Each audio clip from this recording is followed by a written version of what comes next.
the War of 1812, Amherstburg, situated on the lower Detroit River, was a vitally important naval dockyard, responsible for Lake Erie and the upper Great Lakes.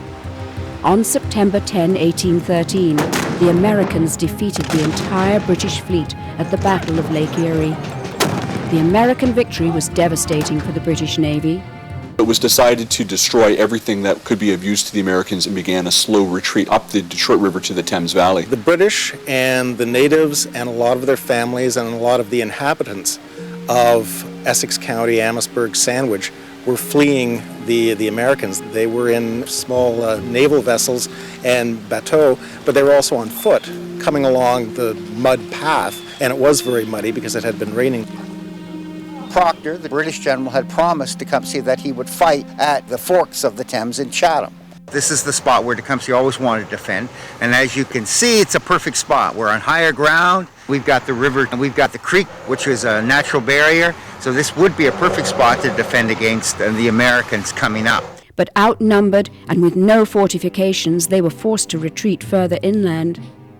Along the way, private properties were commandeered by both sides. The night before the Battle of the Thames, the British stayed at the McRae homestead.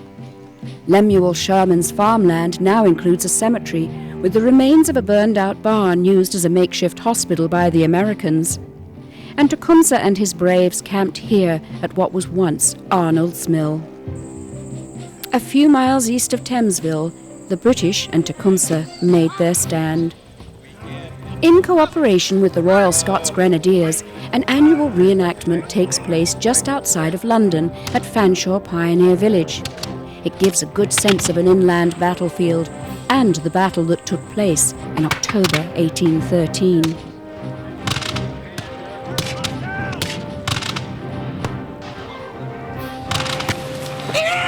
A 1,000 natives fought valiantly, but they and 500 British regulars were no match for 3,000 American troops.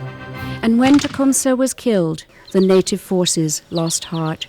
It was here where any chance of Tecumseh and the Indian nation forming their own nation, as they were promised by the British, was destroyed. Once Tecumseh was killed, that really ended the Indian Confederation, and no longer was it possible, if it ever was, that the natives would have their own land. When I think of the War of 1812 and the British involvement, the British Indian Department's role, especially here in Amherstburg, is that the work that these officers of the British Indian Department and their men did to gain the respect and the relationships with the various First Nations people of the West, that without that hard work, the War of 1812 would have been a much different conclusion. But we can always debate who won the War of 1812, whether you're American, British, but if there's one thing that can't be denied is who really lost the War of 1812, and that would have been the First Nations people.